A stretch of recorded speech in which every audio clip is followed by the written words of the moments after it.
Hi, my name is Lee Rudd, and this is David Wolf, and we are going to talk about the day in the life of a fashion forecasting company and our staff and what we did from morning till night and overnight, and believe me, every day was different. Yes.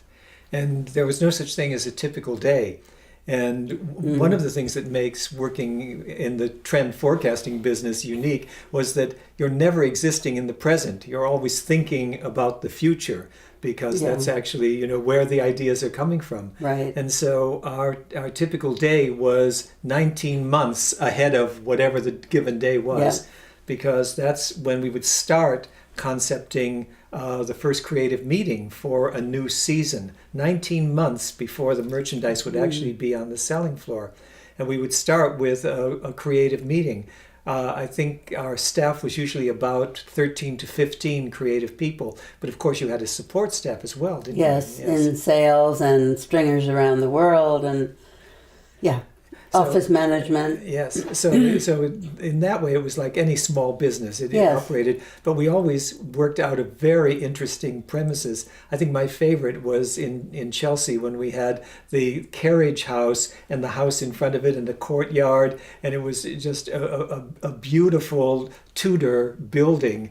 And I think most people don't have the privilege of working in a historical landmark as their office. Amazing. So I think the staff was always interesting, and your idea of recruiting always caused me so much trouble. I know. Because every Monday morning I would think, oh my God, who has she hired over the weekend? That I'll have to fire 2 months from now. It usually didn't take 3 months, but you had a great knack for spotting creative people and people with potential, and we had many people who went on to sizable successes in the fashion industry start as part of our team. And the 13 people were like a tribe. I always thought about it as a big dysfunctional family because some of them were eccentric and some of them were strange.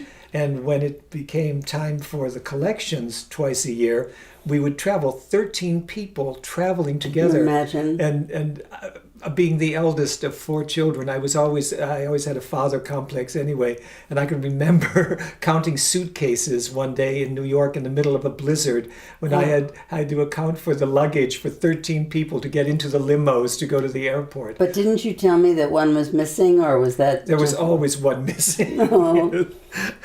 So we would start a season with creative thinking, but then every month was prescribed as to what we would do. So that really kept our days from ever being monotonous. We would have a trend meeting, and then 6 weeks later we would have a fabric meeting, and we would finalize colors at a certain point. But there was no elasticity. There was no room, no wiggle room. It had to be done on exactly that time. And the funny thing is that people, think about, fashion forecasting company, creative people, loosey-goosey. No, it was anything but that. It was run, thank you, Lee.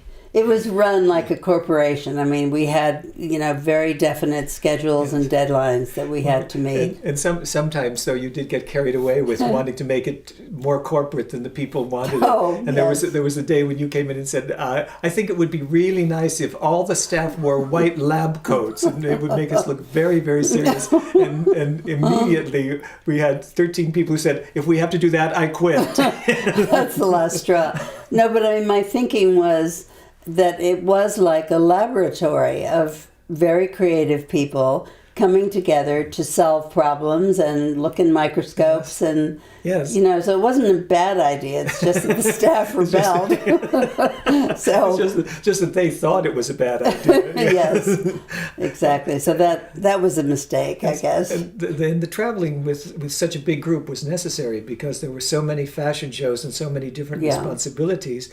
And when we were on the road going from Paris to Milan to London to New York, we actually produced work as we went along. And I think that made us unique too. This was before the days of the internet and style.com and things like that for instant access to fashion shows. The fashion shows were a big secret to the industry and to the general public.